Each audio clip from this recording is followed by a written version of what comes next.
Hello, good morning. Thank you guys for being here.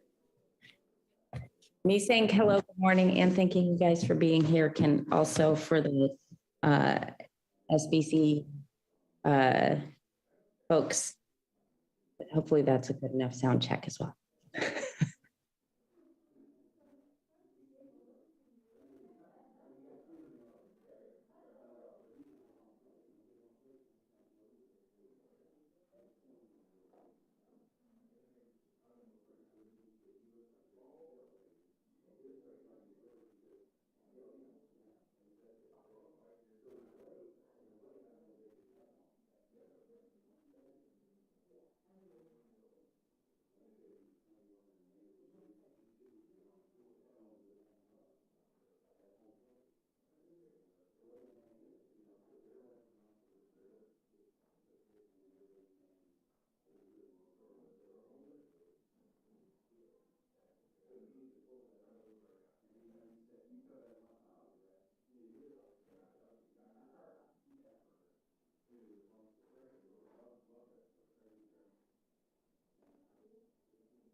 Good morning. I call this hearing to order. Without objection, the chair is authorized to declare a recess at any time. I would like to begin by noting some important requirements. Standing House and committee rules will continue to apply during hybrid proceedings. All members are reminded that they are expected to adhere to these rules, including decorum. House regulations require members to be visible through a video connection throughout the proceedings, so please keep your cameras on. Also, please remember to remain muted until you are recognized and minimize background noise. In the event a member encounters technical issues that prevent them from being recognized for their questioning, I will move on to the next available member of the same party, and I will recognize that member at the next appropriate time slot, provided they have returned to the proceeding. The onset of the COVID-19 pandemic created one of the most significant upheavals in the history of the American labor force. Between February and April of 2020, the U.S. economy shed 22 million jobs, and the unemployment rate skyrocketed from 3.5% to 14.8%. Congress stepped in to pass the CARES Act, stopped the economy's free fall, and provided support throughout the pandemic. This quick action, combined with the American Rescue Plan, paved the way for one of the fastest recoveries from a recession in our nation's history. In 2021, the U.S. economy added 6.6 million jobs, the most on record. Considering the deep wounds of the pandemic, this is a monumental achievement. While we've recovered most of the jobs lost during the pandemic, our country is in the middle of an ongoing labor shortage. This shortage is complex in its origin, and we can't attribute it to any one factor. The pandemic upended life as we know it. It slowed legal immigration, caused a wave of early retirements, and forced many to exit the job market out of concerns for their health or family obligations. All of these factors have contributed to the shortage we are seeing today. The labor shortage impacts all businesses, but it particularly concerns our nation's entrepreneurs. But there is more to this than a pure lack of workers. For many small firms, a general lack of applicants isn't the problem. Instead, they aren't finding qualified candidates, workers with the proper skills to do the job and do it well. Guaranteeing an adequate number of skilled workers in the labor force could be the first step to smoothing out this rough labor market.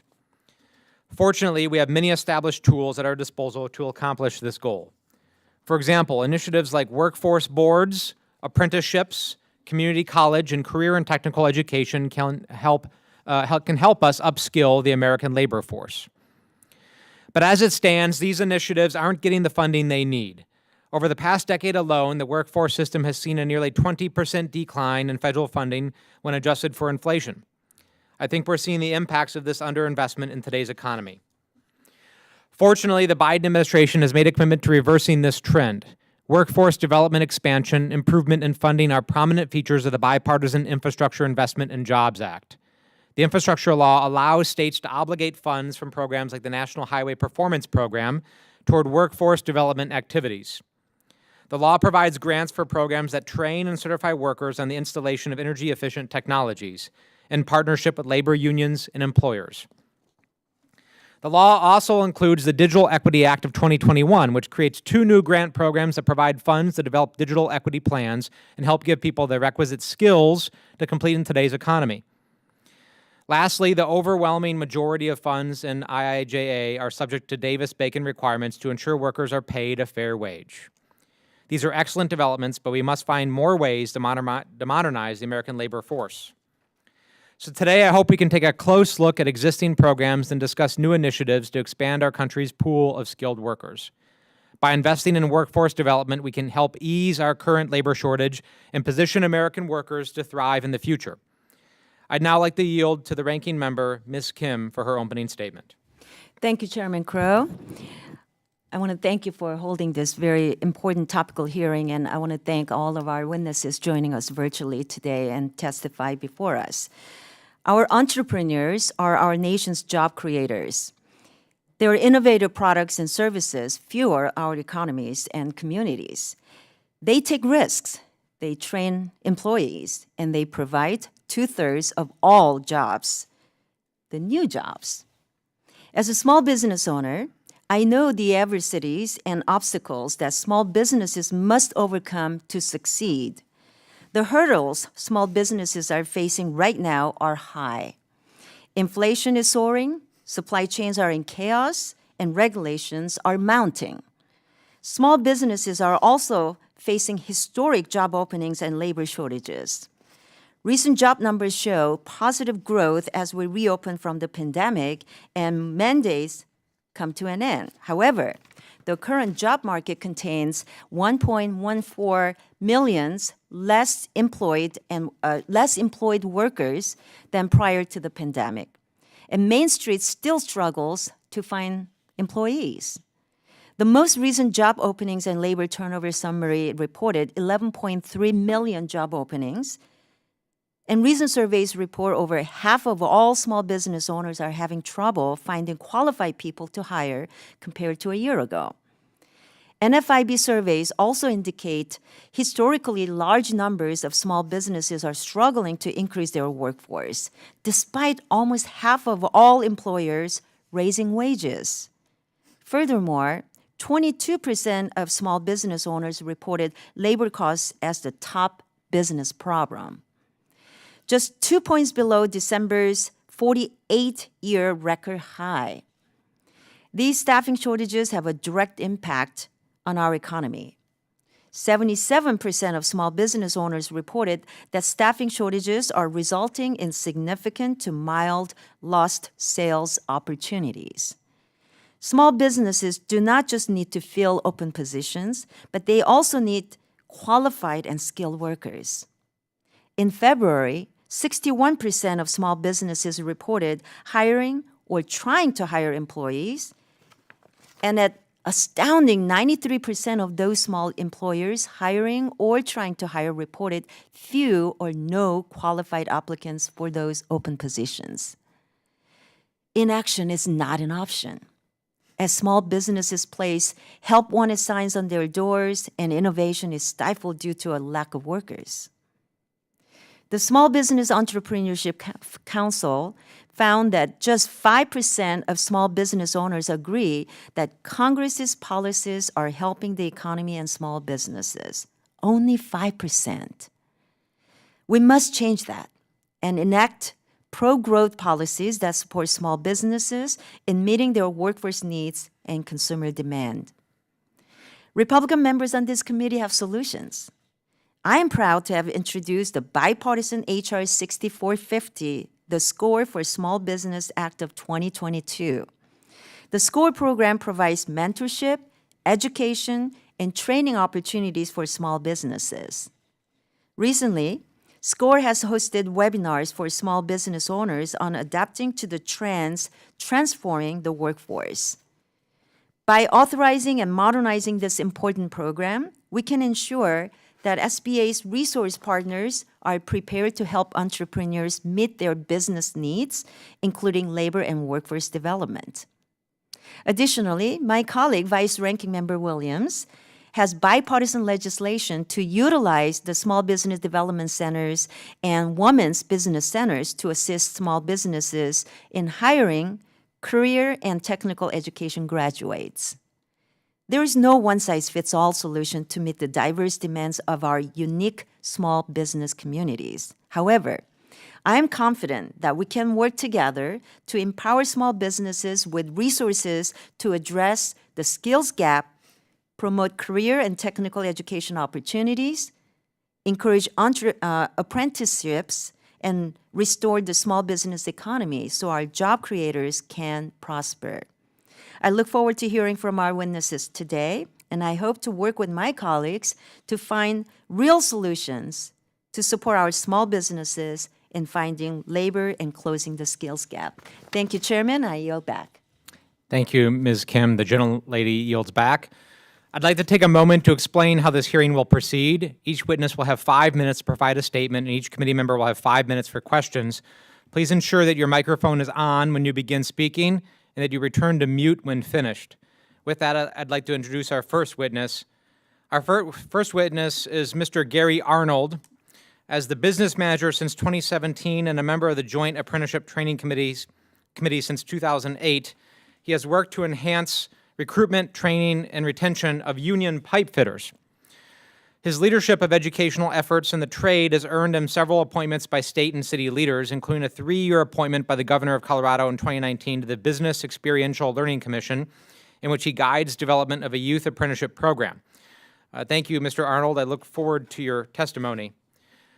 Our next witness is Dr. Mordecai Brownlee, the 6th president of the Community College of Aurora in my district. During his tenure, he has focused on creating initiatives that lift up lower-income members of our community and prepare them for careers. In 2020, Dr. Brownlee was featured by EdTech magazine as one of the 30 most interesting voices in higher education who are shaping the conversation around educational technology and information technology. In 2022, he was featured by Diverse Issues in Higher Education magazine as a new school leader, representing the next generation of college presidents. Thank you, Dr. Brownlee, for being here today.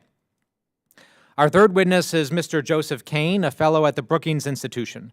His work focuses on a wide array of infrastructure issues, including transportation and water infrastructure. Recently, his work has explored transportation and placemaking, climate investment, and the challenges and opportunities facing the country's infrastructure workforce and its essential workforce more broadly. Prior to Brookings, Mr. Kane was an economist at the U.S. Bureau of Labor Statistics. Thank you, Mr. Kane. I look forward to your testimony. And I will now yield to the ranking member to introduce our final witness. Thank you, Chairman. Our fourth witness is Ms. Diane Bank, General Operations Manager and owner of Westside Tractor Sales Company, who's testifying today on behalf of the Associated Equipment Distributors. Westside Tractor Sales Company, a John Deere construction equipment dealer, has been in business for an impressive 58 years and has 11 locations across Illinois and Indiana. Westside Tractor Sales Company is also a family-owned business. While Ms. Bank and her two brothers are the second generation of the family in the business, the third generation is already involved in the company. I understand Ms. Bank takes pride in coaching and training the next generation to have the same success and growth as her and her brothers. She's also very active in a variety of industry-related associations. She served 2 terms on the Associated Equipment Distributors Board of Directors before becoming the first female volunteer leader of the association in 2018, when she was inaugurated as chairwoman. She's currently on the AED Foundation's Board of Directors, which focuses on workforce development and attracting skilled workers to the industry. Ms. Bank has also twice served as president of the John Deere Construction Dealer Association. I know Ms. Bank's experience as a small business owner and vast knowledge on workforce development issues will be extremely beneficial to our hearing today.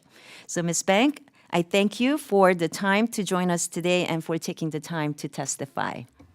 I yield back. Thank you, Ms. Kim. And I will remind the witnesses to keep to the 5 minutes. Ms. Kim and I run a tight ship on the Small Business Committee, and we ask that people stay within their time. There's a clock on the screen to help you with that effort to prevent you from being gavelled out. So with that, I thank all the witnesses for being here today. And Mr. Arnold, you are recognized for 5 minutes.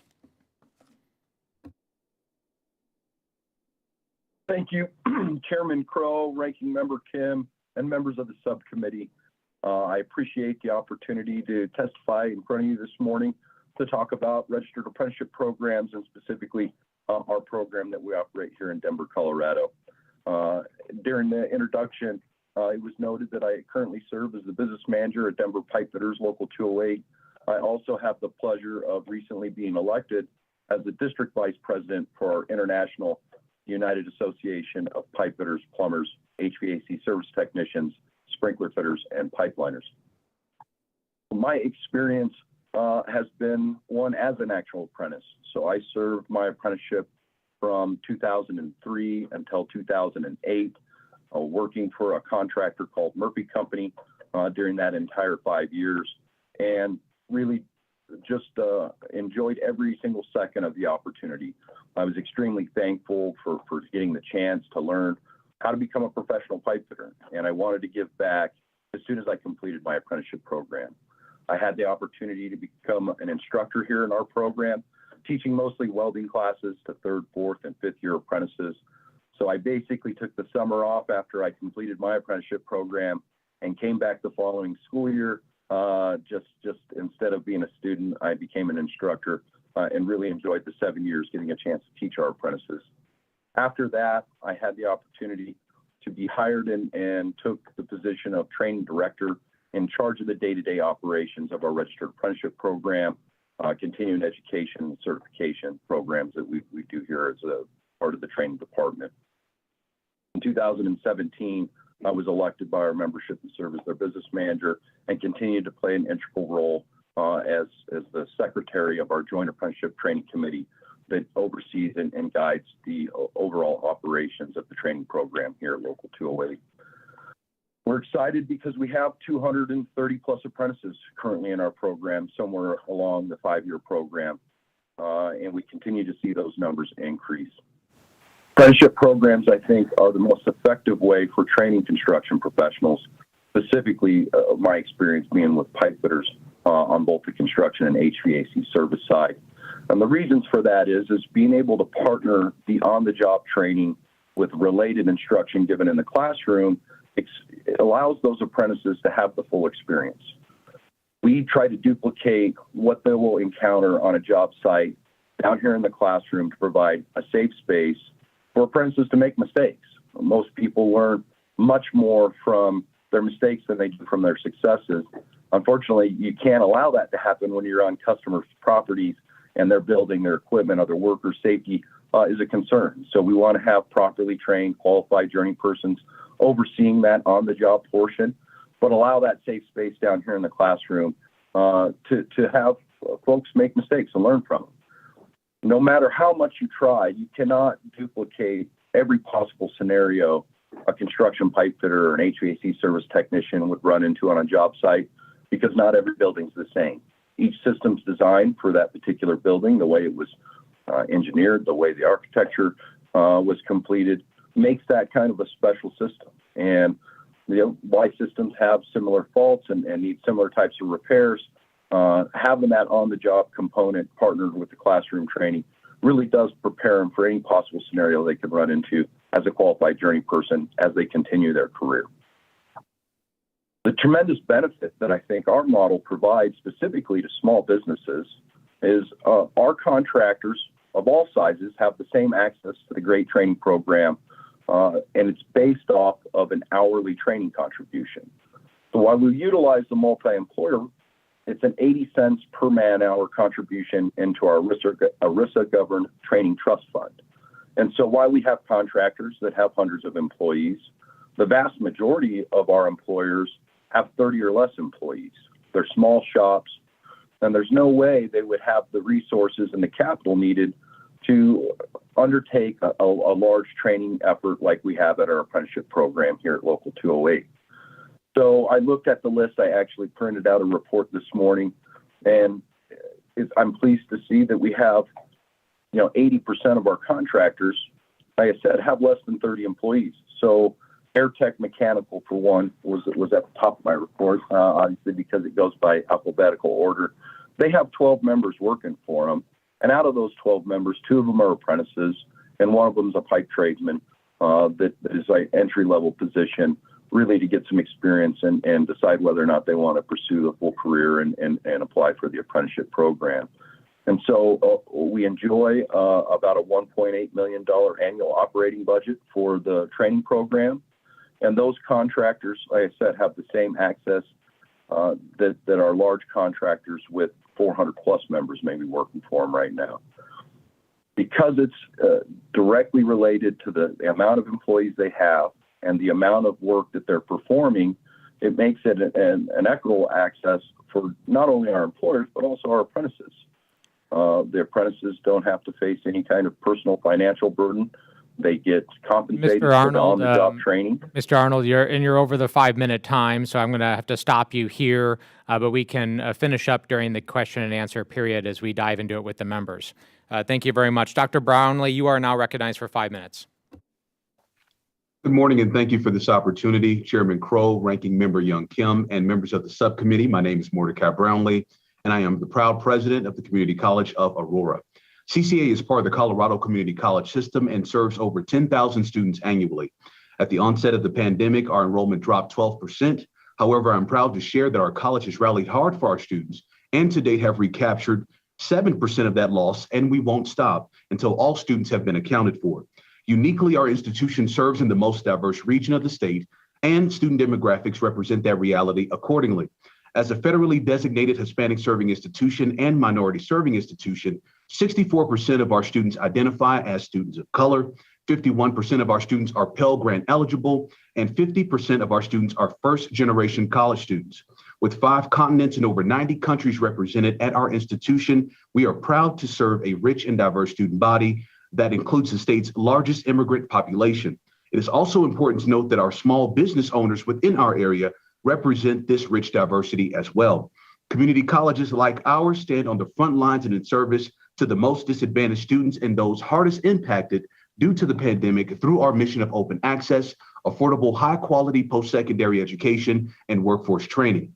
Through partnerships with community organizations such as our Aurora Chamber of Commerce, Aurora Economic Development Council, Arapahoe Douglas County Workforce Development Council, and the Build Strong Academy, CCA is utilizing data and feedback provided by small businesses and large industries to re-envision and transform our student learning experiences.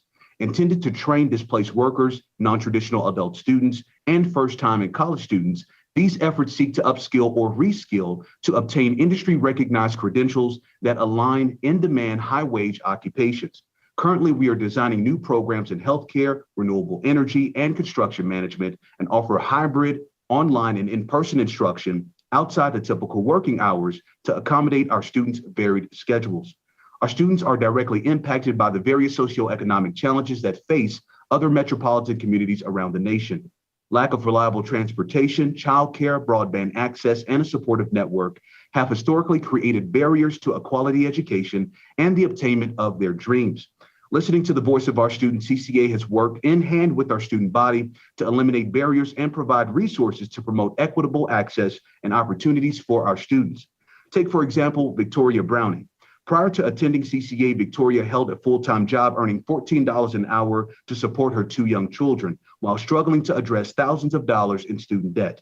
Thanks to a grant created by the U.S. Department of Labor, the Strengthening Working Families Initiative at CCA offers students like Victoria child care, college counseling, and career support. Or take, for example, our Asegurando Learning Program. To address the equity gap in student achievement between students of color and their white peers, CCA was awarded a Title V grant from the U.S. Department of Education. From there, our Asegurando Learning Community was born. Recently, CCA established a new division within the college to focus strategically on the placement of students into career mentorships, internships, externships, and apprenticeships to level the playing field among those who have access to supportive networks and those who are not as privileged. Supports at the federal level are critical for our continued success. Pell Grant financing for very short-term programs and fund increases for TRIO, minority serving institutions, and the nation's Hispanic serving institutions could dramatically transform institutions. Such transformation would provide the resources to create and sustain efforts aimed to retool and upskill the workforce necessary to power small businesses and industries while helping our most struggling students finance college. Additionally, our workforce programs, while innovative and responsive, are expensive to operate. For example, programs in healthcare and advanced manufacturing are in great demand, but are also among the most expensive programs to offer. To maintain our roles as leading providers of workforce training and maintain affordability for students, it is critical that we make meaningful investments in career and technical education infrastructure at community colleges. Dedicated community college job training programs like those originally included in the Build Back Better Act would fund these critical efforts. In conclusion, in today's culture where the call for innovation and increased efficiencies are abundant, community colleges cannot afford to be viewed as inefficient and non-responsive. Our community small business and industry partners are depending on us to be responsive to their needs. Our students are depending on us to create an environment where equitable student success is fostered and every barrier towards the fulfillment of that success is removed. The Community College of Aurora stands ready to meet these needs for years to come. Thank you, and I look forward to answering any questions you may have. Thank you, Dr. Brownlee. Mr. Kane, you are recognized for 5 minutes. Good morning, members of the committee. Thank you for this opportunity. My name is Joseph Kane, and I'm a fellow at the Brookings Institution. The purpose of my remarks today is to frame specific challenges and opportunities facing the country's infrastructure workforce, including the potential to expand career pathways. As you know, workers have faced an increasingly polarized labor market during the pandemic and over the last few decades. Middle-skilled jobs, which typically require more than a high school diploma, but less than a 4-year college degree, have grown slowly. At the same time, the country's infrastructure, including transportation, water, energy, and broadband, has increasingly faced gaps in investment. That's not only true when it comes to physical upgrades, but also when it comes to preparing a skilled workforce to construct, operate, and maintain all these systems. However, the Infrastructure Investment and Jobs Act offers an unprecedented opportunity to address these gaps and accelerate momentum around careers that pay higher wages, require shorter-term credentials, and need a new generation of talent. To maximize this opportunity, federal, state, and local leaders can't just create short-term jobs, namely construction jobs, for the same people. They need to be ready to harness funding in ways that expand opportunities to more workers, women and men, the unemployed and underemployed, and younger students and adult learners across a broad range of positions in the skilled trades and other in-demand fields. They need to focus on creating an infrastructure talent pipeline that can offer more sustained opportunity to workers and provide greater certainty to employers, including small businesses. The country's infrastructure workforce challenges primarily center around a lack of visibility and flexibility. Addressing these challenges begins with acknowledging the variety of infrastructure career pathways nationally. In 2019, before the pandemic hit, more than 17 million workers, or nearly 1 out of every 10 workers, were employed in infrastructure across 91 different occupations. A basic challenge facing infrastructure employers, including utilities, transportation agencies, and engineering firms, is a lack of awareness among Americans that these careers even exist. This obscurity continues even as infrastructure jobs offer more competitive, equitable wages, paying 30% more to workers at lower ends of the wage spectrum. In other words, workers with the least amount of experience who are just starting their careers. Prospective workers may also lack awareness of and easy access to the training needed for these careers, which tend to emphasize work-based learning opportunities. As a result, there are training and retention gaps. Nearly a quarter of all infrastructure workers will need to be replaced over the next decade. But some occupations are expected to see 10% or more of their workers leave each year on average. That's especially the case for infrastructure jobs with older workers near retirement, where there have been continued struggles reaching younger students, women, people of color, and other individuals. Addressing these challenges hinges on proactive federal leadership to ensure greater visibility and flexibility. That doesn't mean filling one type of job in one place, but rather having multiple entry points available for more people in more places. This flexibility matters because many unemployed and low-wage workers in hospitality, retail, and other industries following the pandemic need to transition to better jobs, which will require many branching pathways. Expanded financial and technical capacity around regional planning and employer engagement is a must, as is an expanded focus on future-looking skills development and flexible training opportunities. For example, employers can partner directly with community colleges and other educational institutions to help students gain the necessary skills and qualifications to be hired. Federal leaders could support such collaborations and sector partnerships through expanded funding and technical assistance as part of competitive grants in the infrastructure law. Apprenticeships and pre-apprenticeship programs offer another earn and learn opportunity. Beyond additional federal funding for apprenticeships, expanding the work opportunity tax credit could further incentivize employers to test new approaches. Above all, the ultimate reach and impact of any new federal funding must ensure there are flexible training opportunities. Programs focused on younger workers, particularly those out of school, out of work, and facing other social and economic disadvantages, can grow the infrastructure workforce. Service-based learning opportunities and expanded Pell Grant eligibility for short-term job training are two ways that federal leaders could address these youth workforce needs. Of course, many other non-traditional and underrepresented workers, including women, people of color, and middle-aged workers, can realize greater opportunity in this sector. Enhancing existing federal efforts, such as the Women in Apprenticeship and Non-Traditional Occupations Grant Program, could help community-based organizations provide more accessible on-ramps. Members of the committee, I believe there are enormous challenges facing our infrastructure workforce, but also enormous opportunities. Admittedly, the issues that I have described today only scratch the surface of the issue, but as conversations evolve in the coming months, I want to emphasize the opportunity to you and other leaders have to further refine and test potential applications of any new funding, to not simply reinforce existing and inequitable workforce gaps, but to create stronger pathways for all prospective workers. Thank you. Thank you, Mr. Kane. Ms. Bank, you are now recognized for 5 minutes. Chairman Crow, Ranking Member Kim, and distinguished members of the subcommittee, my name is Diane Bank, and it's my pleasure to appear before you today as a small business owner directly impacted by the skilled workforce shortage, and on behalf of the Associated Equipment Dealers, the International Trade Association representing companies that sell, rent, service, manufacture, construction, agricultural, farm, mining, energy, material handling, and industrial equipment.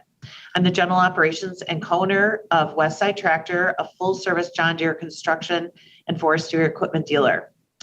I'd like to say that my family story is really the story of the American dream. My father, who grew up with nothing, joined the Air Force during the Korean War. The Air Force gave him technical skills and education so that when his service was done, he went to work as a technician for a John Deere dealership.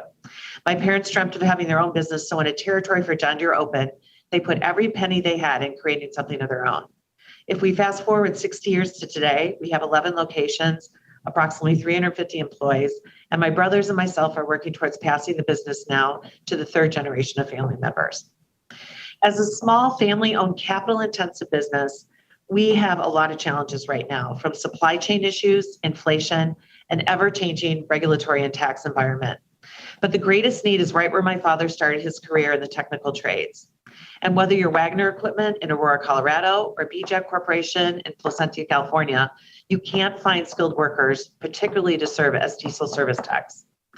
According to the AED Foundation Commission study, the equipment industry forgoes at least $2.4 billion lost revenue annually due to the inability to find skilled service technicians. That's money that could be used to further expand our businesses and create more jobs and economic activity. It's also important to understand that if equipment dealers don't have the skilled workforce needed to repair and maintain heavy equipment, construction projects are delayed, costing our customers in lost time and money. It truly creates inefficiencies up and down the supply chain. Most service technicians attend a 2-year technical college degree program that focuses on heavy equipment technology. Traditionally, the occupation was stereotyped as dirty. However, with recent innovations, today's heavy equipment is on the cutting edge of technology, requiring technicians to work with computers to diagnose and fix problems. In fact, when you include technical education with our manufacturer mandated and in-house training, a typical service technician logs similar classroom hours to someone with a bachelor's degree from a university without crippling student loan debt. These are very well-paid positions that are truly careers. At Westside Tractor, our apprentices start at more than $22 an hour and quickly escalate to $45 an hour within 4 years, not including comprehensive benefits and other incentives. We could easily increase our technician workforce by 20% if we could find qualified workers. AED is doing exceptional work accrediting heavy machinery technology programs at high schools and colleges, as well as educating parents, teachers, students, and guidance counselors about the well-paying, rewarding careers in the equipment industry. Yet we continue to push our kids to pursue 4-year degrees when there are millions upon millions of jobs in the skilled trades open, which require taking on minimal debt and an opportunity to work towards that American dream that's works well for my family. The problem isn't unique to equipment dealers. Our manufacturers don't have the workers to build the equipment, and our customers don't have the skilled workforce to operate the equipment. Meanwhile, infrastructure projects await, particularly after passage of the Bipartisan Infrastructure Bill. To address this issue, the country must provide increased funding to career and technical education programs to build the pipeline of skilled workers and incentivize students to pursue alternatives to 4-year degrees. The skilled workforce shortage continues to be the equipment industry's greatest challenge. It hinders growth and economic opportunity, creates inefficiencies, and impacts the country's competitiveness. As a nation, it's imperative that we steer the next generation to careers in the skilled trades and align public policy and investments to growing this important workforce for our future. Thank you for the honor for appearing before you today, and I look forward to any questions you may have. Thank you, Ms. Bank. I appreciate your testimony. And thank you to all the witnesses for being here today. I will begin by recognizing myself for 5 minutes, starting with Mr. Arnold. Mr. Arnold, I had a chance to recently visit with you all at Pipefitters Local 208 in Denver, and we had a discussion about the United Association's Veterans and Piping Program. I've been a long-time veterans advocate, and one of the issues we've always struggled with is that gap between when someone takes off the uniform to when their veterans benefits start to flow, and how we often lose so many veterans who fall through the cracks during that gap period. But your VIP program is extremely innovative in that it closes that gap, and it starts the training while they're still in uniform, so there's a seamless transition. So could you just tell a little bit about that program, what you've learned about it, and how effective it's been in helping our veterans and helping the trades in the workforce? Thank you, Chairman Crow. Yes, I ran out of time there, but I do appreciate the question. Our Veterans and Piping program really works well for everybody involved. So the United Association started that program years ago. It's now operating on 8 different bases across the country. And what it allows is, while military personnel are still active duty, they are allowed to take 18 weeks of accelerated training in either welding, HVAC service, or sprinkler fitting. And the nice part is that because that training takes place while they're still active duty, they're still receiving their pay and benefits from their time in the service.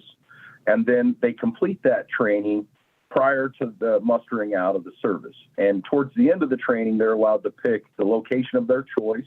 And so whatever apprenticeship program that they want to enter in the United Association, they get to go back to the area of the country that they would like to live and move on with their career. And they get what we call direct entry into the program of their choice. And so because that's seamlessly happening, we're allowed to tell them exactly what their wage is going to be, provide employment verification letters so they have the documentation they need to apply for mortgages or if they're going to rent an apartment or a house. Their family has some idea of what they're going to be looking at doing. They know they have full health insurance benefits. And so it really makes it a nice transition. They receive 1 year's credit for the 18 weeks of accelerated training that they receive during their time in the military. And then they're automatically qualified to start receiving their GI Bill benefits due to being accepted into the Registered Apprenticeship Program. And so those GI Bill benefits work based off their on-the-job training hours, and they receive the highest amount at the very beginning where they're earning the lowest wage because a first-year apprentice obviously makes a percentage of a qualified journey person, and then that pay increases as their skill and knowledge increases. So it really makes it a nice transition for the individual. It also helps us as an industry. The skill sets that they bring, their sense of responsibility and accountability is everything really our employers are looking for. And so it's been a great partnership. Thank you, Mr. Arnold. Just an example of how, frankly, how our labor unions are really leading the way. It's a brotherhood and sisterhood, not just an organization. And I think that culture translates really well for a lot of our veterans. And your ability to do that. And I would like to see these programs expand. I think the other trade unions are uniquely qualified to actually expand these into the service and help our veterans transition, and I appreciate your leadership in that regard. Dr. Brownlee, in the minute that I have left, I would like you to comment briefly on your community college's work with local business development centers and how we can expand those relationships and how they're doing. Thank you so much for that question there, Chairman Crow. And what I would just say is, again, as you heard me talk about our various Chamber of Commerce, Arapahoe Douglas Workforce Council, the work that we're doing with the various entities here in our service area of the Community College of Aurora, it's just critical conversations that we're having to ensure that the workforce needs the various shortages that are being experienced. We've certainly all heard about the great resignation or the great recalibration. Essentially, we're just having conversations about how to retool and upskill our community individuals, our adult learners, as well as our traditional age students, to create new opportunities, new career pathways to ensure the growth and sustainability of our communities. I'm excited about the conversations that we've been having with our industry partners to create new pipelines of training, on-job training and opportunities. And it just creates, again, as we think social and economic mobility, it certainly excites us here at the Community College of Aurora to be a part of this advancement of our communities. Thank you, sir.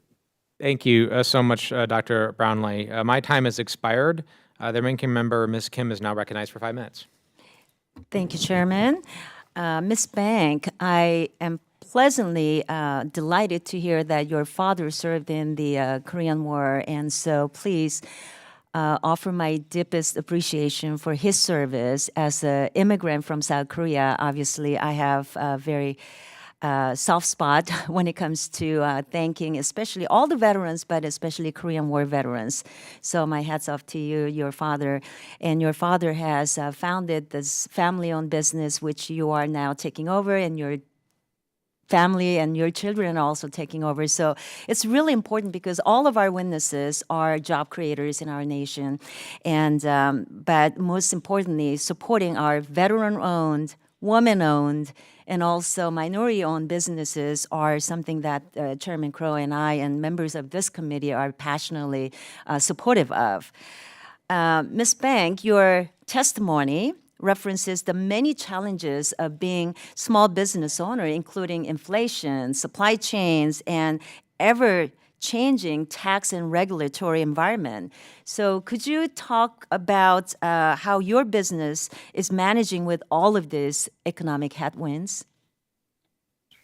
Well, I have to say that, I've been in this business for 35 years, and this has definitely been one of the most challenging in a good way. We've never produced more sales, and our bottom line has never looked better, and it's never been more frustrating or difficult because we can't price tractors next year. We don't know when we're going to get availability. So, I've never seen the supply chain as disrupted as it is. I hope as a country we can get this fixed. I know all the construction equipment manufacturers are working hard. But it's super challenging to do business right now. From a tax environment, we always have changing, we carry very large rental fleets, so we always have changing rules on depreciation or like-kind exchange. And so one minute, we have these hundreds of millions of dollars of rental fleets, and then the tax rules change, and then we have to kind of regroup. The 100% depreciation did sort of negate the like-kind exchange program going away, but we certainly have challenges in the next couple of years as those depreciation amounts start to phase out. But really, the biggest problem we have right now is this labor shortage, as I've discussed. Our capacity to serve our customers is diminished because of not being able to hire anyone. And technicians are number one on the list, but we also have had a lot more struggles just hiring administrative people and salesmen. And we've had very low turnover rates compared to some of the other numbers that I've been reading about through this whole great resignation. But it's definitely more challenges right now than I've ever seen in our history. I know heard that from your testimony too. I mean, the shortage of having the qualified technician workforce is critically a biggest challenge in your industry, and as is in all industries, because you mentioned the capacity to serve your customers is deeply affected because you don't have the qualified technicians. So you testified that you could easily increase your technician workforce by 20% if only you could find qualified workers. So talk more about how this current labor shortages have impacted your business operation and revenue, as well as those members of AED. I'm sure you hear more and talk about this every single day. You look at, we're putting up growth in sales numbers of 15-20%, yet our labor sales were only up 6%. That would have easily been up 15% because if we had the number of people that we needed to have. And, you hear stories around the country of you call for a service call and it's 2 weeks before a technician can get there. In the meantime, that tractor is sitting, and we're about ready to flood the entire industry with more money through the new infrastructure bill. So, these challenges just become greater and greater and greater. And for us, we believe we really need to reach down into the high school level because, we all have worked with all the technical programs that are out there, but we need to get more kids interested in coming into the industry. And somehow we have to get down to a lower level, whether it's junior high or high school, and get the school administrators to really be focusing on letting students and parents know about the great careers that are available. As I said, a lot of my very skilled technicians make six figures in the Chicago area. That's a really good wage for no college debt. Mm-hmm. And we're just not getting that message across in that lower levels of education to let people pursue those kind of careers. We have a great recruiting from the military as well, kind of similar to what was just described. I think we've hired 3 or 4 technicians where they work for us for free and get skills, and then they come. They've been fantastic, but there's not enough people coming out of the military to fuel our true needs. And it's not just construction equipment, it's automobile technicians and truck technicians and all the other skilled trades that are out there. Great. Well, thank you so much. My time's up. I yield back. Thank you. Thank you. The gentlelady yields back. The gentlelady from Kansas, Ms. Davids, who is the chairwoman of the Subcommittee on Economic Growth, Tax, and Capital Access, is now recognized for 5 minutes. Thank you, Chairman Crow and Ranking Member Kim, for holding this hearing today. As we've heard in this hearing today and for this last few years, our small businesses are facing serious challenges, including workforce challenges that have been brought on by this pandemic. And, what we're doing here is trying to focus on how we can help folks enter or re-enter the workforce and get these good paying jobs we're hearing about. Community colleges are, of course, a major player in helping individuals skill and upskill and reskill, especially as it comes to these highly technical and long-lasting careers. In fact, in the Kansas 3rd, where I represent, I like to say that we're kind of a hidden gem of thriving community college environment. And I'm a little bit biased. I might be saying that because I'm the product of and proud alum of Johnson County Community College. And I've had the chance to work a lot with the Kansas City, Kansas Community College to secure funding for an automated robotics lab and program that they have so that students can train with like real life automation equipment that's currently being used in the industry. And I think this is especially relevant given the conversation that we've been having today. I'm curious, Dr. Brownlee, if you could share a bit about, what successes or maybe even concerns, I'm not sure, you've seen in developing some of the kind of custom curriculum for specific trades or jobs.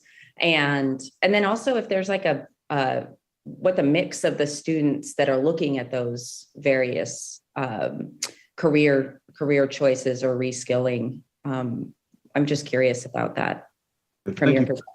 Thank you for the question, Representative Davidson. I will tell you, we're excited that you are a proud product of community colleges, especially as we enter April, Community College Month. That's of great excitement to us.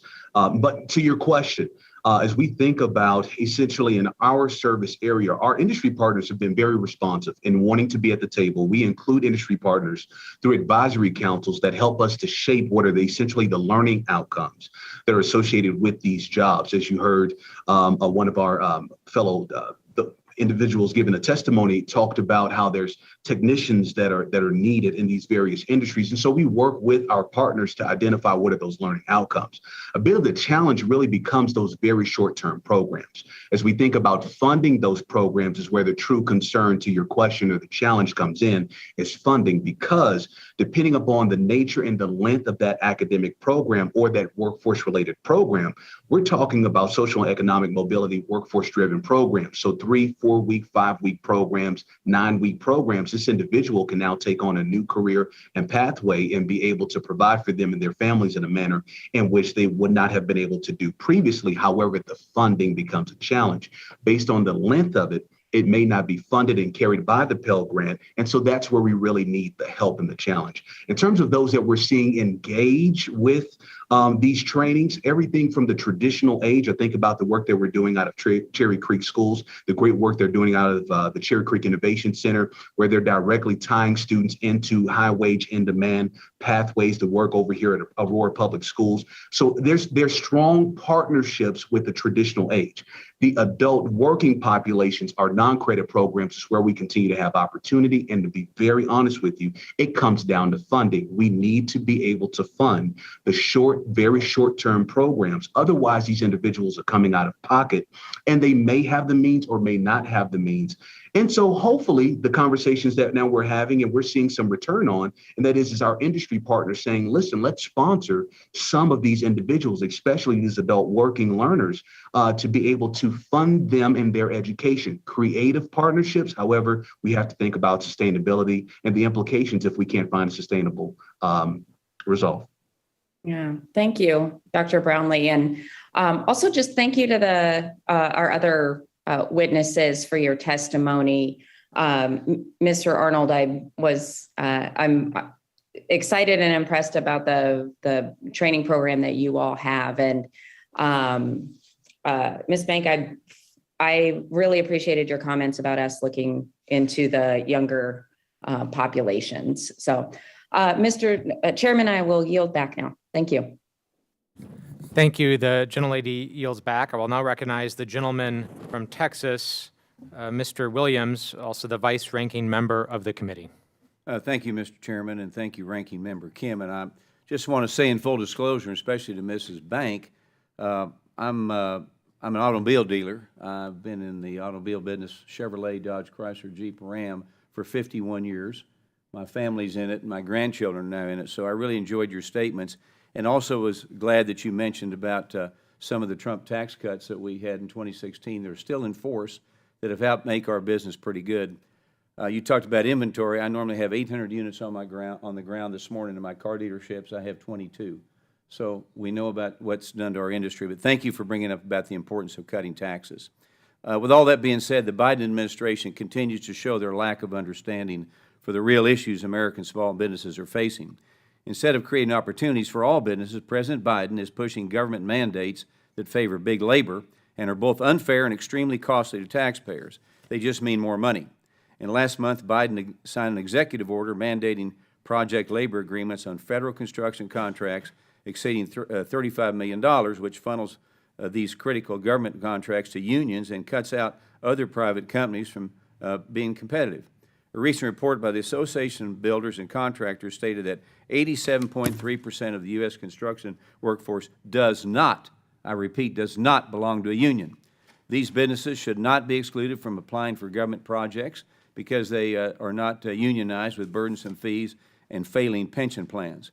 We should push back on the efforts to impose restrictive labor requirements on taxpayer-funded construction projects and ensure open, fair, and competitive bidding for all Americans, and it saves us money by doing that. So my question to you is, Ms. Bank, you represent the construction industry, I represent the car industry. Can you elaborate on how President Biden's executive order will impact your member companies? Well, honestly, I work in a very heavily unionized area. So the Chicago area, you can't function without being in labor unions. So I don't know if it has much impact in Illinois. And but I think in other parts of the country, just your 80% are not in labor unions. I think that I don't know if that's the exact number, but I wouldn't be surprised at that. So I do think the important thing here is that we get our infrastructure rebuilt and not focus so much on whether it goes through labor unions. I'm a supporter of labor unions. Like I said, I have two. I'm signatory to here in Chicago. It's just a reality of our doing business up here. But to do things, to make that a requirement seems to kind of sabotage what we're trying to accomplish in terms of rebuilding this country's infrastructure for our future. I agree with you. Picking winners and losers are not good. Even competition does work.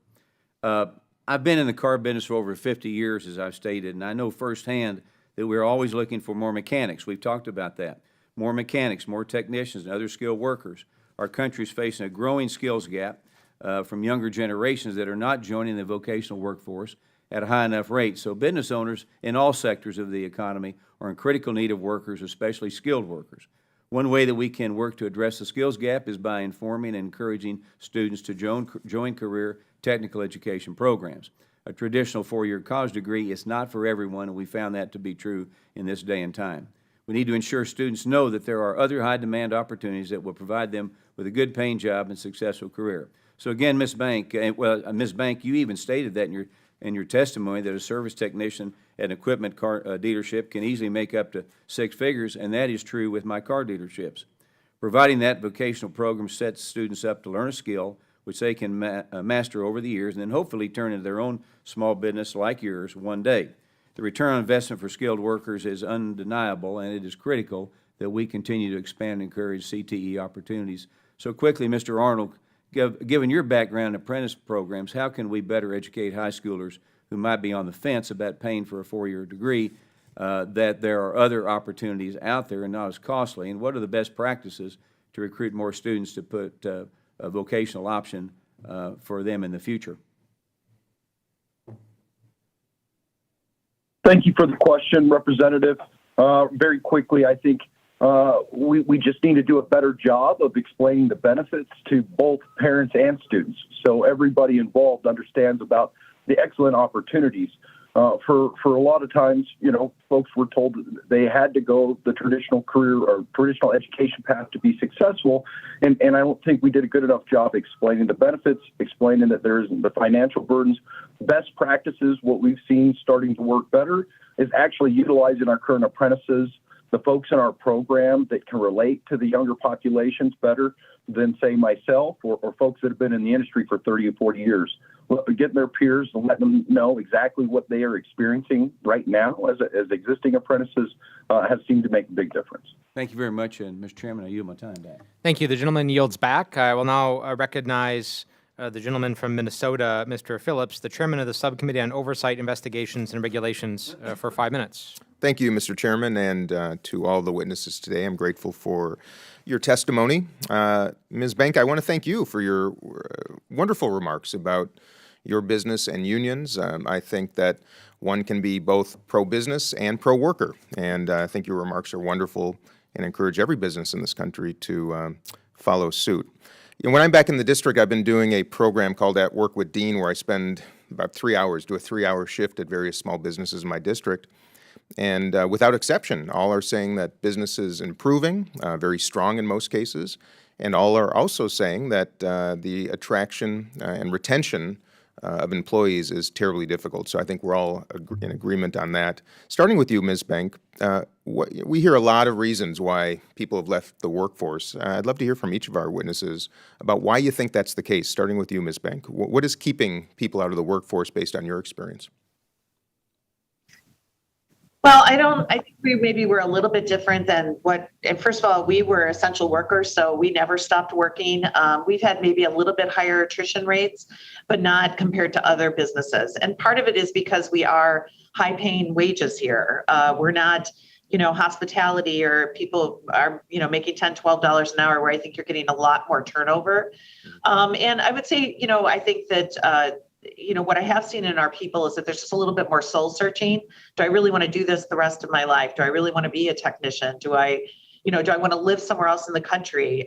Illinois has a lot of issues, and we've had just 2 technicians resign in the last couple of weeks who want to move down to more southern states with lower tax rates, and lower real estate taxes. So, like I said, I don't think our resignation rates have been as significant as other industries, but it's still certainly an issue for us. And do you have any belief that perhaps childcare or immigration reform could provide a boost to the labor force?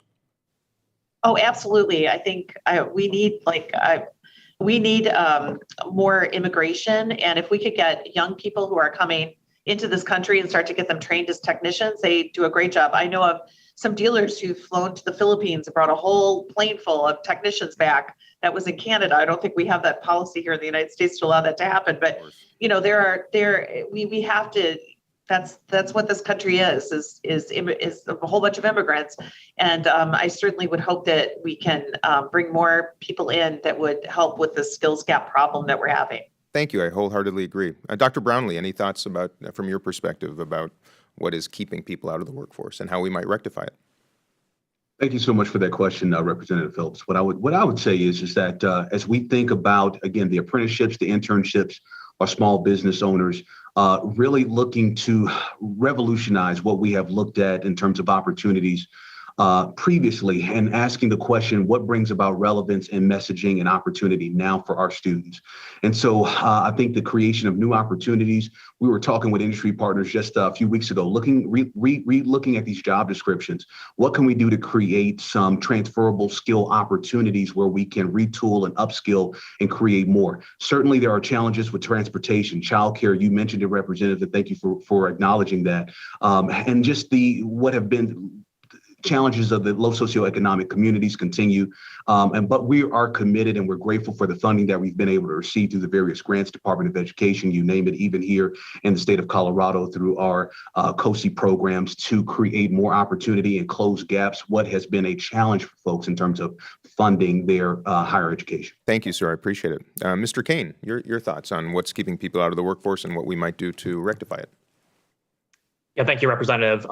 Look, I think the challenge is some of these are new issues at play, but also enduring issues. And so there are significant replacement needs across, in particular, the infrastructure sector. There's a silver tsunami hitting a lot of these positions. That's been true for a very, very long time. And the sector is very traditional in good ways and bad, where there's an overemphasis on service provision and often an underemphasis on who are going to be those future workers that are going to take on these roles, even in the capital planning process for these different agencies. Workers are kind of a second concern, I would argue, compared to some of the physical upgrades. And so understanding that there needs to be more flexibility and visibility, as I said before, and particularly for younger workers, younger students, I appreciate what was reflected in some of the other testimony on that there need to be mentorships, knowledge transfer of, as this older generation transitions out, that the younger generation actually can take on and understand what the nature of the work is, and not just a simple credential in isolation, but actually a pathway where they can grow and learn. I see we're out of time, Mr. Kane. I was hoping to get to you, Mr. Arnold, but perhaps next time. I yield back. Thanks. The gentleman yields back. I will now recognize the gentleman from New York, Mr. Garbarino, for 5 minutes. Thank you, Chairman, and thank you, the ranking member, for hosting this hearing. I have a question for I'll start with Ms. Bank, and maybe Mr. Arnold can add in to it. Ms. Bank, you run your own business, and something I heard from my electrical contractors, I had a meeting with them yesterday, and They talked about a lot of the women and minority women owned businesses. And they said that right now, under the SBA, the federal government under the SBA size standard set forth in the in their regulations, that they use gross revenue a gross revenue standard when determining whether a women or minority-owned business can participate in these SBA programs. And since it's gross, are you concerned that using that current standard and not updating it based on increased costs of goods, increased cost of doing business, that certain businesses like yours or others might get knocked out of the program prematurely just because of the way inflation is? I think that I don't know exactly what the SBA standards are. I certainly am very familiar with like the state of Illinois and city of Chicago, state of Indiana standards. I would think that they run pretty similar, but I think one of the really big problems of those programs is that you graduate too quickly. The reality is there's still a lack of MB, WB businesses out there to do construction work. And, all the states are putting in higher and higher percentages that work needs to be subcontracted. And there's just not enough skilled people out there. I would much prefer to see some more criteria put in as far as the number of minorities or women in the workforce working on a particular job. To me, would raise it better than selecting one specific customer or owner of a company.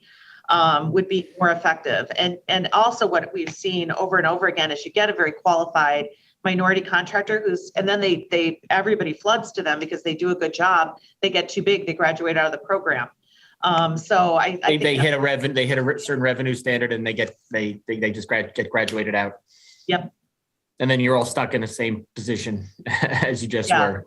And I know there's been discussion in the state of Illinois of even taking those standards completely off, where that is right now, I don't know, but definitely those for construction jobs, I think, a lot of times it's around $30 million is pretty darn small. I mean, it costs a lot to do any kind of road construction or trucking or whatever it is.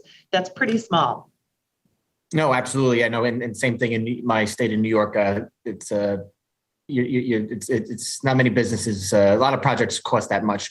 Mr. Arnold, I'm not sure. Have you heard any similar from anything similar in Colorado with some of your contractors? I know you probably work very closely with them since you have the program that you currently run. Thank you, Representative. My experience really has been more that the city and county of Denver has similar program requirements, and there's a lot of work going on at Denver International Airport. It is a concern because it's based off gross revenue. The cost of materials has gone up just significantly, and I think labor costs will follow suit as we try to backfill the labor needs. And so I think it's worth taking a hard look at it. It makes sense on the surface. Your gross revenue should be a reflection of what type of profit margin that you make at the end of the project. With the increase on the goods, and if you look at a chiller or whatever piece of equipment that you're buying, materials, because they've increased so much, and we still want to serve our customers, I think the contractors are sharpening up the pencils, and so that might mean that those profit margins are a little bit thinner than they were in the past, just to make sure that the project goes forward, everything stays on budget, and so it's worth an examination and making sure that we're not graduating those women and minority-owned contractors too quickly, because they need that support to really flourish long-term. You actually, you touched a point that I was going to get to you next. Can you talk about how much materials have gone up and what that is doing to to the contractors that you work with? So right now, we haven't seen an effect on as far as projects being delayed or canceled, but the material costs have increased significantly. I attended strategic planning sessions with our contractors actually this week, Monday and Tuesday, and that was a large topic of discussion and whether or not they were seeing actual projects delayed or canceled. Things are long lead items right now, and we've just seen huge increases on just the raw materials that it takes to build these kinds of projects out. I had a contractor tell me that they're looking at 60 weeks lead on some of the Wow. equipment that they need for projects. So it's going to be a challenge, I think, coming up here in the near future. Yeah. I appreciate the answer. I'm out of time, so I yield back. Thank you, Mr. Chairman. Thank you. The gentleman yields back. I now recognize the gentlelady from New York, Ms. Tenney, for 5 minutes. Thank you, Chairman Crow and Ranking Member Young Kim, for holding this hearing today. We hear a lot about the labor shortage facing our economy, businesses of all sizes, including my business, which is less than 100 employees. But we've been around for 76 years, and we are experiencing a real problem with getting workers. We're trying to advertise, we're doing extra incentives that we haven't had to do in the past in order to deal with the labor shortage that we have. We're offering higher wages, expanded incentives, as I said. And this is happening not in just the southern tier and the central New York, but it's really happening all over our state as well, and probably all over the country. And as we know, this is a tight labor market. So as the demand for goods and services increases, so does the price. And so now we're seeing higher prices, and the cost of wages is rising. Americans are receiving more money for their work, which is a good thing. But this creates this tension between the employers who, obviously we like to see a labor market where we can get more employees at a lower rate. But at the same time, we love to pay our employees more because if we can charge more for our services, but with inflation affecting us, this has been a problem. But I think government can respond to this. And I think one of the things that we're seeing, and this is particularly true in some deindustrialized areas, we're seeing just an influx of supply of a cheap foreign labor that are often, especially in the tech industry, and they're getting some of the benefits here that a lot of our American companies aren't. And I think this creates a disincentive for for employers to really invest in their workers and invest in the technologies and the processes and the long-term growth that we need to bring American workers back into the workforce. And so we've seen a lot of American workers kind of pushed to the sidelines, many of them with skills, but not that could be trained, but moving, unfortunately, maybe to lower skilled jobs, or even, choosing, unfortunately, not to do some of the jobs that we need them to do, or we could train them to do if we had a focus on the American labor market and also on dealing with this issue. And I think it's really important on the Small Business Committee that we are fighting for our small business community, and especially the employees of the small business community, because they're the heart of our businesses. They're the people that make us grow. And in my business, they're part of our family. I mean, it's almost every year that we give out a 50-year pin to someone who's worked in our business, way back when my grandfather hired them. So, but to that, one of the things that I think has been really helpful for us, and this is why I want to direct a question to Mr. Bank and also to Mr. Brownlee from Aurora. We have wonderful community colleges in upstate New York, and they have been providing us with an opportunity to train a lot of our workforce, and this has been a great situation. But in terms of job training, increased wages and benefits, and really focusing on a renewed commitment to American workers and our communities, I think that's what we need to start looking at. And I wanted to, again, address my first question to Mr. Bank. You raised the unfortunate issue of stigmas against skilled trade in our country. And this has been a barrier to entry, particularly for young people into a stable, well-paying, long-term jobs. How, in your opinion, does the frequent lack of career and technical training at American secondary schools contribute to this phenomenon? If you could just give us a brief kind of restating what you've said in the past. Well, I think it's a huge source of the problem. I mean, it used to be when I was in high school, there was always a shop class, right? And those are gone out of most high schools. So that's where, AD is putting their efforts now into reaching back into those high schools that are still focusing on technical trades. And we're out there certifying them and, organizing all the dealers in that specific area to get involved and active so that we get those young people interested in our profession. And I think that the high schools need to do a much better job. And it's not really just even the educational process, it's really the parents that are a big problem. We have this view in this country that everybody's got to go to college. And if you don't send your kids to college, you're doing them a disservice. And unfortunately, I think that's led to all of these very sometimes much higher paying jobs with no debt. We have a little graph that we use at AED that if it's based on averages, but it's literally like over $300,000 in the first 4 years of a young person's life, difference in cost of going to college and going into debt versus going into one of our technician programs where you get paid and going along the way and you get out 2 years earlier earning a job. $300,000 in the first 4 years of someone's life is absolutely enormous in terms of their total economic future. We could do a month on school loans and debt. I hear about it a lot from students, but I urge them, as you said, you've got a lot of trucks in the background in your screen there, and we're having struggle getting a lot of people to become truckers, which is a great, well-paying job that's so necessary, and we've had to employ some of our own people. And I just want to say, what do you think Congress? Sorry, the gentleman's time has expired. Quick. Thanks so much. I appreciate it. We'll catch up with you on the next round. Thank you.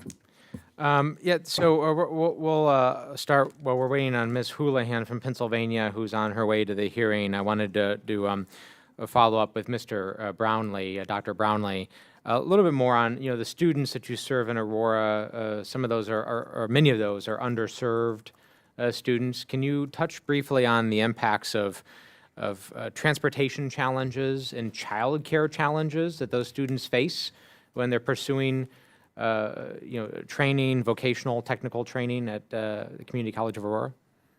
Absolutely, Chair. Thank you, Chairman Crow, for the opportunity. So yes, as I shared earlier, 51% of our students are Pell Grant eligible. And so as we think about low socioeconomic communities, over 90 countries represented here at the Community College of Aurora. So as we think about childcare, just as for example, 60% of our students are females. So we think about the amount of working mothers that we have here at the Community College of Aurora. It tends to be a bit of a challenge and a barrier for childcare, just available childcare. As we think about our service area and the various challenges, there are in some cases a 1 to 2 year waiting list just for individuals to be able to secure childcare for themselves. And then that certainly becomes a barrier.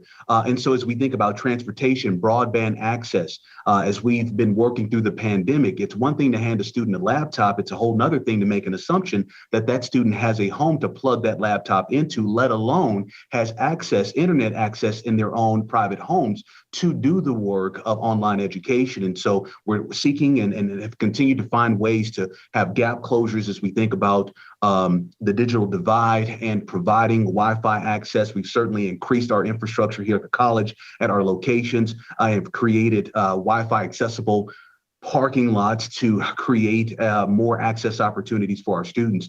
But certainly it has been a challenge in our community to be able to meet the needs, create workforce opportunities, and you're having to just deal with basic food insecurities, housing insecurities, and the various challenges that come about with low socioeconomic communities.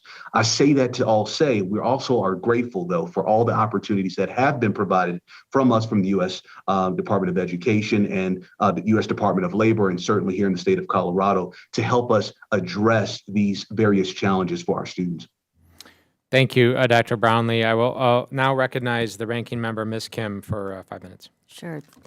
Thank you, Chairman. And to our witnesses, as we continue to discuss the shortage in skilled workforce and the need to bring in more qualified individuals to work, could you specifically, Mr. Arnold and Ms. Bank, in your respective industries that you are in, can you talk about some of the technical skills and qualifications you are looking for in an employee, and whether or not you anticipate those skills will be changing in the next 5 to 10 years?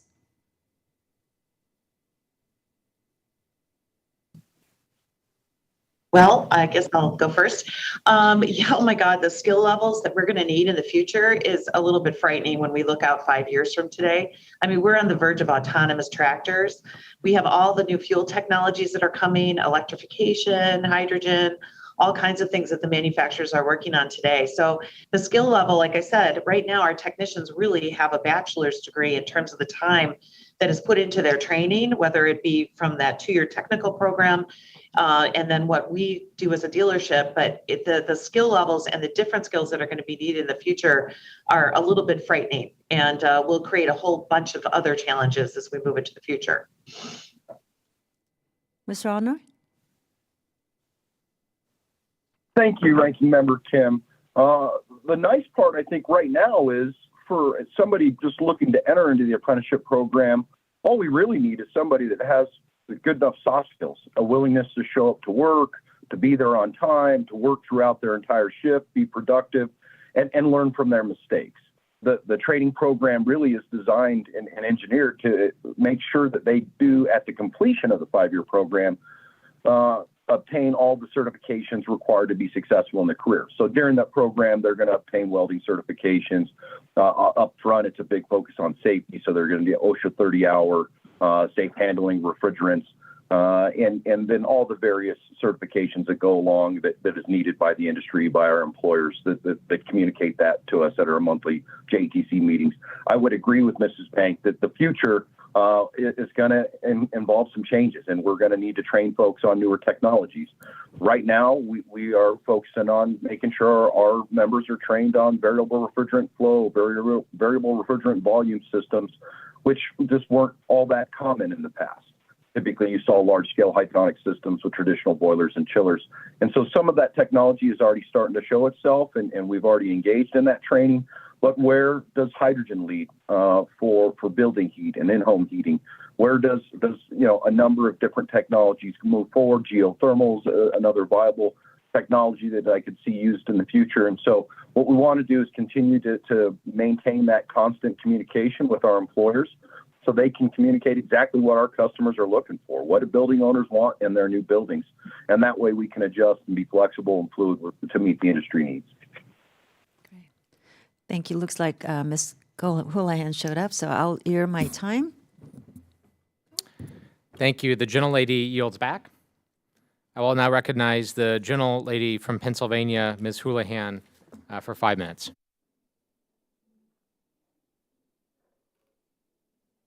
Thank you, and apologies for being so late. I appreciate the time of all of you all, and I appreciate all of your testimonies today. And my questions are focusing on 2 areas. One is on workforce development in the STEM area. And I want to thank you, as I mentioned, for each of your testimonies in this area. We need to very much swiftly address the workforce issues that we're having, particularly in STEM and STEAM. I'm an engineer, and so, of course, particularly interested in these issues and in specifically addressing the lack of gender diversity in these fields. So one particularly important consideration is what women experience, and they experience significant challenges in returning to the workforce after major life events.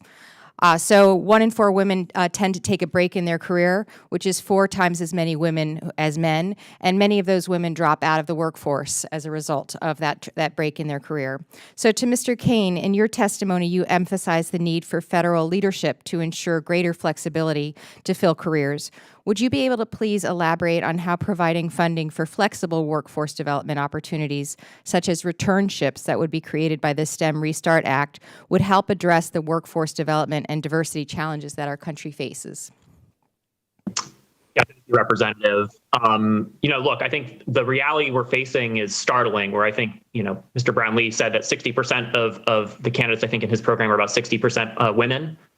In our research, under 15% of infrastructure workers are women. And so there are huge gaps here, even for individuals who may get some of the credentials to actually holding on to and filling these positions over time. And so to the extent that there is direct employer engagement, supportive services, as has already been talked about in terms of childcare, travel assistance, and so on, that's very important for women, I would argue, in particular here.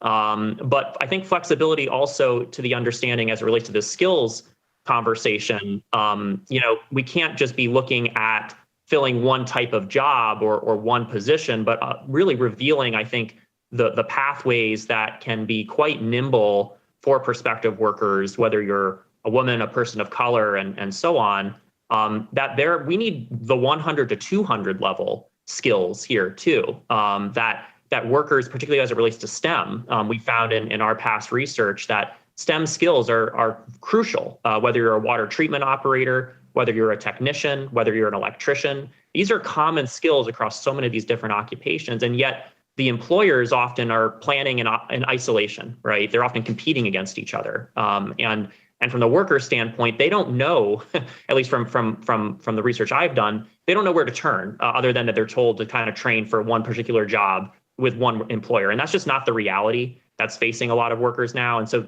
understanding how more and different types of workers, including women, can achieve those 100 to 200 level skills is crucial. We've seen some innovative efforts across the country that have tried to do this. The Infrastructure Academy concept is one idea that's emerged in DC and also in Los Angeles on this issue of creating a one-stop destination for workers, prospective workers, particularly younger workers, to actually understand what the opportunities are and the skill sets are needed, not just the individual credentials to fill these positions. Thank you, and I look forward to following up with you on Infrastructure Academy, the Infrastructure Academy conversation, because my follow-on question was going to be, what can we be doing to be more helpful, and what can the SBA be doing as well? With what remains of my time, I want to transition over to Stakeholder Capitalism. I co-chair the Stakeholder Capitalism Caucus with my friend and Representative Dean Phillips, and we're trying to understand how businesses can better impact policies to foster inclusion and generate longer-lasting growth that benefits all stakeholders rather than just exclusively the shareholders. We believe that smarter business practices, such as providing workforce development and career advancement, will be able to grow businesses as well as grow people. So to all of you, with the 47 seconds I have left, can any of you speak to the importance of providing robust workforce development opportunities, not only for the business, the benefits of the individual, but for the benefit of the businesses at large? Perhaps Mr. Brownlee.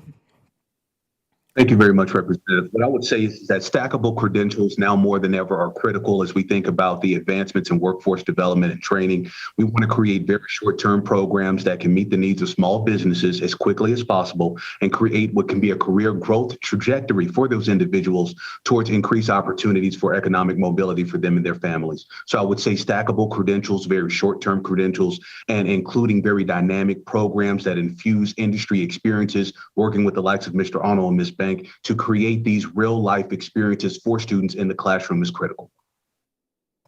I appreciate you all. It appears as though I've run out of time, and I yield back. Thank you. The gentlelady yields back.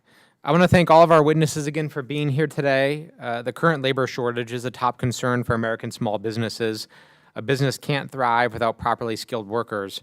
A drag on small businesses hinders our entire economy. Workforce development can expand the pool of qualified candidates, helping small firms fill their openings and grow their businesses. In turn, we can supply workers with the tools they need to get good-paying jobs that help them support their families.